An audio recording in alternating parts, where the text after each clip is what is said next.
Thank you, Mr. Speaker. Good amendment. Please vote yes. Mr. Speaker, the temporary assistance to needy families is one of the most essential public benefits that we offer people. TANF is sometimes loosely referred to as food stamps. That's actually not what it is. That's a different program. But TANF is financial assistance to truly the neediest families, the neediest individuals in the state. You know, we look, Mr. Speaker, at a lot of spending priorities in every budget. It is striking that we're even having this conversation about this program. A little background. You've heard references to this reform bill that was passed just recently that changed the policy on that withholding that happens to a person, often a woman, very often a single mother, who is receiving child support and on TANF. Per the state policy, we take part of the child support to help offset the cost of the TANF benefits.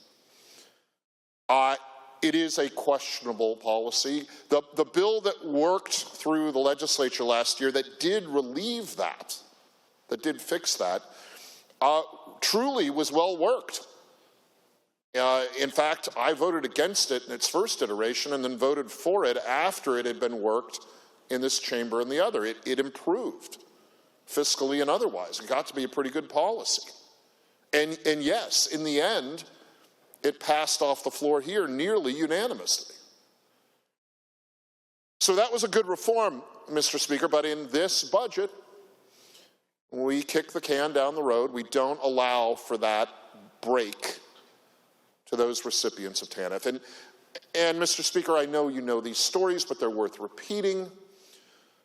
The hardest thing for many people and many young, small families to do is get off assistance.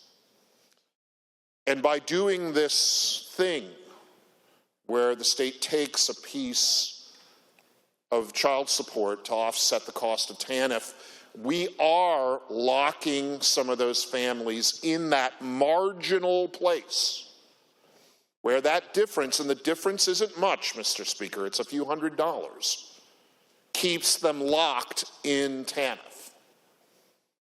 And as you've heard, then the T in TANF isn't so temporary. The reform that we agreed to, Mr. Speaker, helps those families at the margin.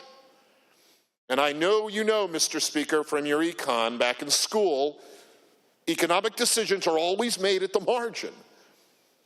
It helps them over the bump. It helps them at the marginal point at which they're struggling with poverty, to get out of poverty, to get to the point where they don't need TANF anymore.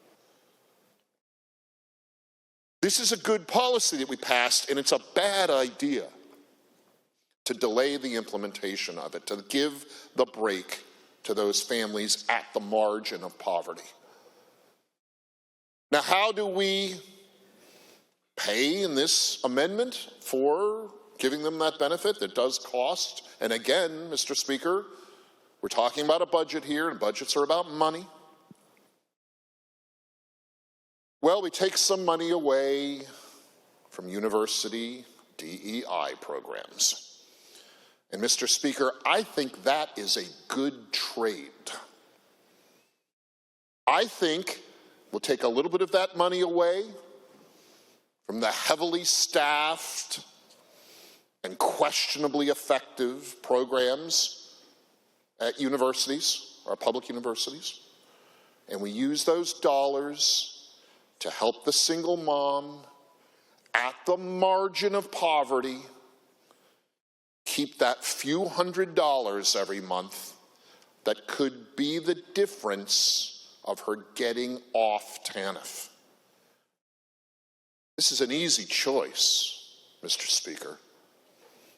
It's an easy choice. Let's help the mother get off TANF and get back on her feet and get to a point where she's self-sufficient at the cost,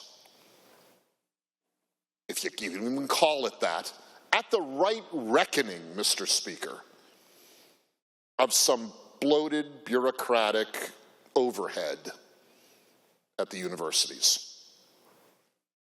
It's an easy choice for me, Mr. Speaker. Vote yes, and let's get these struggling families out of poverty. Vote yes on the amendment.